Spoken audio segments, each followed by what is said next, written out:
review. Alors, pour vous, il y a quelques jours qui se sont passés. Pour moi, c'est toujours la même journée puisque je porte toujours les mêmes vêtements. Je vous ai parlé de mon dernier coup de cœur de l'année 2011 qui était la saga Rouge Rupie de Kerstin Gier. Eh bien, j'ai voulu commencer l'année tout aussi bien que je la finissais puisque j'ai lu premier livre de 2012, Bleu Saphir, toujours de Kerstin Gier et toujours aux éditions Milan. Comme vous pouvez constater, la couverture de ce tome 2 est tout aussi belle que celle du tome 1, si pas plus. Moi personnellement, je kiffe, je kiffe, je kiffe, je kiffe. La seule chose que je ne kiffe pas, c'est le macadam tout rouge qui vient casser le bleu et je trouve ça horrible. Je comprends pas pourquoi ils l'ont fait alors qu'ils l'avaient pas fait là. Mais bon, passons. Alors, je vais pas passer mon temps à vous résumer une fois l'histoire, tout simplement parce que mon résumé du tome 1 vaut toujours pour ce tome 2. On est toujours dans la même histoire d'aller chercher le sang, de collecter le sang des 4 voyageurs dans le temps manquant dans le chronographe pour refermer le cercle et ainsi que le secret se dévoile. Alors, cette histoire du tome 2, moi, je suis un petit peu plus mitigée que le tome 1. Je vais m'en expliquer tout de suite, mais je voulais déjà vous dire que ce tome 2, c'est juste un coup de cœur et aussi. Tout simplement parce que, voilà, il y a des choses qui ne s'expliquent pas. Il y a des bouquins où vous n'avez rien de négatif à en dire. Vous avez beau chercher, vous ne trouvez pas un seul défaut. Et pourtant, ce n'est pas un coup de cœur parce qu'il vous manque le petit quelque chose qui fait que ce livre vous a plus séduit qu'un autre. Et bien là, c'est le contraire. J'ai des choses à dire en négatif sur ce livre-ci, mais le sentiment global qui en ressort, l'état dans lequel il me met quand je le lis et l'état dans lequel je suis quand j'ai fini de le lire, fait que je ne peux pas nier que cette saga, c'est juste, c'est une rencontre entre elle et moi, c'est un coup de cœur, quoi. Je kiffe, je kiffe, je kiffe. Et voilà, donc même si j'ai des petites choses en négatif à dire contre ce roman, ça reste un coup de cœur. Ça reste une saga à laquelle je pense, bien que j'ai déjà terminé le bouquin depuis plusieurs jours. Ça reste une saga où je me dis je vais devoir attendre 4-5 mois, même peut-être plus, pour attendre la suite. Ça va me sembler long. C'est comme si vous me disiez qu'il faut attendre entre un an, entre le tome, même parfois plus, entre le tome 6 et 7 d'Harry Potter, par exemple. Bon, Twilight, ça marche pas parce que j'avais les 4 tomes d'un coup. Mais ça, c'est le même effet. Cette saga-là, je la place sur le même piédestal que Harry Potter, que Twilight. C'est une saga qui me marque, qui me donne envie d'aimer encore plus la lecture. C'est pour ce genre de lecture que je lis, tout simplement.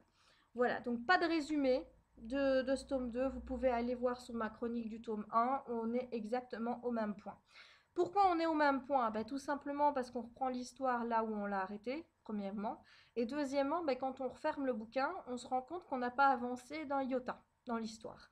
Par rapport au voyage dans le temps, par rapport à la problématique de rechercher les 400 manquants, de les collecter dans le chronographe, et par rapport à toute l'histoire, comme je vous ai dit, de la fuite de Lucie et de Paul, donc les voyageurs du temps avant Gwen et Gédéon, eh bien, on ne sait toujours pas pourquoi ils ont volé le chronographe. On ne sait toujours pas ce qui s'est passé avec eux, si c'est des gentils ou des méchants, même si on commence à en avoir une vague idée. Tout ça, ce sont des questions que je me posais en fin de tome 1, que je me pose toujours en fin de tome 2, parce que le tome ne répond absolument à aucune de ces questions. Voilà, on me dit, mais alors on fait quoi dans le roman? J'ai trouvé que dans ce roman, on se concentrait beaucoup plus sur l'histoire naissante entre Gideon et de Gwen. Donc on a toujours les voyages dans le temps, ils repartent toujours dans le temps pour aller rencontrer le comte, notamment pour aller à des balles. Tout ça, j'y reviendrai d'ici quelques temps. Mais globalement, on essaye d'avancer dans les sentiments de l'un et de l'autre, toujours du point de vue de Gwendoline, hein, puisque c'est elle notre narratrice.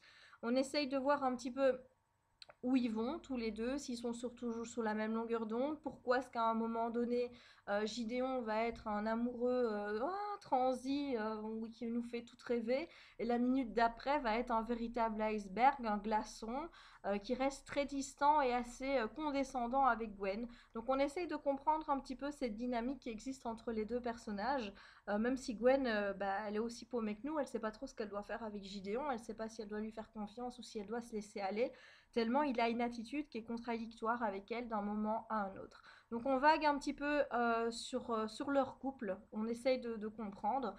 Et je dois dire que moi, ça m'a énormément plu. Bien que ça reste c'est un peu plus important dans ce tome-ci que dans le tome précédent où je vous disais que j'aimais bien que cette histoire d'amour reste en deçà par rapport à l'intrigue principale. Ici, ça m'a plu parce que j'ai l'impression que cette histoire d'amour, bah, finalement, elle va jouer un rôle très important dans la suite des événements et notamment au niveau de la résolution de toute l'histoire. Il y a des petits éléments qui me font comme ça où je me dis, bah, tout compte fait, cette relation d'amour-là que je pensais qui était un petit peu plus pour les midinettes, eh bien non, elle joue vraiment un rôle très très important dans l'intrigue principale et j'ai envie de voir vraiment où ça va m'amener. Deuxièmement, la chose qui est très importante dans ce roman, c'est l'évolution de Gwen. C'est-à-dire que dans le premier tome, elle avait une attitude plutôt passive par rapport à ce qui lui arrivait, les voyages dans le temps. On lui disait, tu sautes avec Gédéon à telle époque, tu vas aller rencontrer le comte de Saint-Germain, pop, elle y allait. Bon, elle n'a pas forcément apprécié le personnage et on comprend pourquoi. Mais voilà, elle se posait pas plus de questions que ça. Et puis, fin de tome 1, elle rencontre Lucie et Paul. Ça change tout, ça change la donne, parce que eux essayent de parler avec elle, ils essayent de lui dire des choses, Gideon leur laisse pas le temps de parler, parce que lui, il est embrigadé dans le fait de se dire, c'est les mauvais, c'est les méchants, ils ont volé le chronographe, ils essayent d'empêcher de refermer le cercle, ou alors ils veulent refermer le cercle pour eux, et pas pour la communauté. Donc lui est très méfiant et elle a envie de savoir, elle aimerait bien comprendre. Et bien dans ce tome-ci, elle essaye de comprendre. On veut rien lui dire, on lui cache des choses. Et bien elle essaye de les comprendre par elle-même. Elle fait des petites cachotteries, elle commence à prendre du pouvoir, de l'assurance et elle essaye de savoir avec sa meilleure amie Leslie. Elles vont essayer de deviner. Mais elle va aussi rencontrer son grand-père, Lucas, qui est mort mais elle va le rencontrer dans le passé et elle va essayer avec son grand-père de comprendre ce qu'on lui cache dans le présent. Donc moi, ces deux éléments qui certes ne font pas avancer l'histoire principale, mais ils sont quand même importants parce qu'ils permettent au personnage de se développer. Donc pour ça, j'ai bien aimé. Maintenant, je vous dis, moi je suis frustrée. Je suis frustrée parce que j'ai des questions dans le tome 1, je les retrouve dans le tome 2, je repars avec pour le tome 3. Et en plus, j'ai un sentiment, c'est ça qui m'a, je pense, le plus frustrée dans le roman, c'est un sentiment d'incohérence au niveau de l'histoire.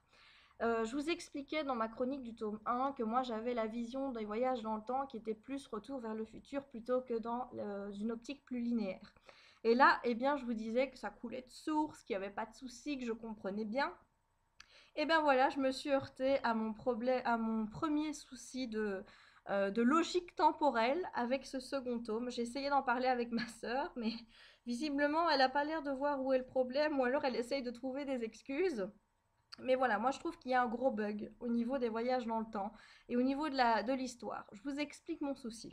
Nous avons donc Gwendoline en 2011 qui repart en 1950, là la première fois c'est dans les années 40, rencontrer son grand-père Lucas Montrose, qui n'est pas encore marié, qui n'a pas encore d'enfant. Et donc ils vont se retrouver tous les deux et elle va discuter avec lui, elle va lui dire qu'elle s'appelle Gwendoline Shepard, quelle est sa petite fille, elle va lui expliquer toute l'histoire qu'il y a eu avec Charlotte, donc elle va dire ouais tu sais, tout le monde pensait que c'était Charlotte, ma cousine, qui avait le gène, mais en fait c'était moi et c'est pas elle. Donc puisqu'on est dans une logique temporelle, nous estimons donc que le Lucas Montrose de 1940 qui est au courant que Gwendoline Shepard sera sa petite fille dans le temps, qu'elle a donc le gène, et non pas Charlotte. On se demande pourquoi le grand-père, je ne vais pas dire du présent puisqu'il est mort, mais des années avant, mais pourquoi il dit rien? Parce qu'il sait quand même que Charlotte, elle n'a pas le gène. Il sait que c'est Gwendoline qu'il a, vu qu'il a rencontré Gwendoline dans le passé. Enfin, je ne sais pas si vous arrivez à me suivre. Mais bon, moi, mon gros problème, c'est ce grand-père. Je me dis soit de deux choses l'une. Bon, soit ça peut arriver, l'auteur, elle ne s'est pas rendu compte qu'elle était en train de gaffer au niveau du temps. Ça peut arriver. Soit alors, le grand-père, il se dit qu'il faut que tout continue comme tout le monde croit. Et à ce moment-là, il met la petite fille, la petite fille, la vie de sa petite fille, ça y est, j'y suis arrivée, il met la vie de sa petite fille en danger. Parce qu'il sait très bien qu'il faut se préparer au voyage dans le temps, qu'il faut avoir des cours pour ça, il faut manier l'épée, il faut faire ci, il faut faire ça. Et donc, exprès, il met Charlotte dedans, alors qu'il sait que c'est Gwendoline qui est la véritable porteuse du gène et il ne fait rien pour l'aider. Il va pas trouver sa mère, ne serait-ce que trouver sa mère et dire tu sais qu'en fait c'est ta fille qui a le gène, il serait peut-être temps qu'on fasse quelque chose si tu veux pas qu'on le fasse devant tout le monde, on peut le faire en secret, toi et moi. Enfin bref, je sais pas moi, mais moi pour moi il y a une grosse incohérence parce que le papy qui aime bien sa petite fille, parce que Gwen nous dit qu'elle avait un papy qui était aimant, qu'il adorait, elle l'adorait aussi, d'ailleurs ça lui fait quelque chose de le revoir dans le passé, et il lui dit rien. Et voilà, et moi, pour moi c'est pas logique, ça se heurte à quelque chose dans mon esprit, et donc moi c'est ça qui m'a un petit peu cassé, c'est qu'une fois que j'ai vu ça, je me suis dit mais est-ce que c'est volontaire ou est-ce que c'est une erreur toute bête de l'auteur? Voilà. Donc moi, gros problème, c'est ces deux-là. C'est premièrement, ça m'a embêté qu'on n'avance pas un peu plus dans l'histoire. J'aime bien me poser des questions, j'aime bien me triturer l'esprit pour essayer de comprendre et savoir un petit peu où ça va me mener. Au niveau de la cohérence temporelle, bah, jusqu'au tome 1, ça allait. Ici, le tome 2, il est mis à mal parce que du coup, je comprends pas ce grand-père qui ne prévient pas, même en cachette dans le présent, que sa petite fille, il y a un petit micmac avec sa petite fille et que c'est pas la bonne qui, euh, qui a eu le gène. Je me dis, peut-être que ce sera encore expliqué dans le tome 3, peut-être que la mère de Gwen, qui jusqu'à présent, c'est le mutisme total, elle dit rien, elle veut rien dire par rapport à ce qu'elle a fait à ce moment-là, elle veut pas dire pourquoi elle a modifié la date de naissance, elle reste très muette, je me dis peut-être qu'on dans le tome 3, on va avoir toutes les réponses, tout va venir d'un coup. Mais alors, du coup, ça me fait peur parce que moi, je viens de terminer 2 tomes. Je sais que c'est une trilogie. Je me dis qu'il n'y en a que 3. Et je me dis, waouh, t'as quand même un paquet de réponses auxquelles tu vas devoir me répondre, mademoiselle Gire, ou madame, je ne sais pas si tu es mariée. Enfin bref, il va quand même falloir maîtriser l'affaire pour que le tout reste cohérent et que le lecteur n'ait pas l'impression de se sentir submergé par trop de détails. Et je vous dis, moi, ce qui me fait peur, c'est que j'ai énormément d'attentes, puisque j'attends de savoir plein de choses. Et je me dis, si jamais mes attentes, elles sont pas comblées, ouaf quoi, je vais descendre de haut, ça va faire mal. Donc sincèrement, Christine Gir, il y a peu de chances que tu regardes cette vidéo, mais s'il te plaît, ponds-moi un tome 3 de Feu de Dieu, parce que j'en attends beaucoup de toi. Voilà. Donc moi, c'est ce qui m'a vraiment énervé par rapport à ce roman-ci.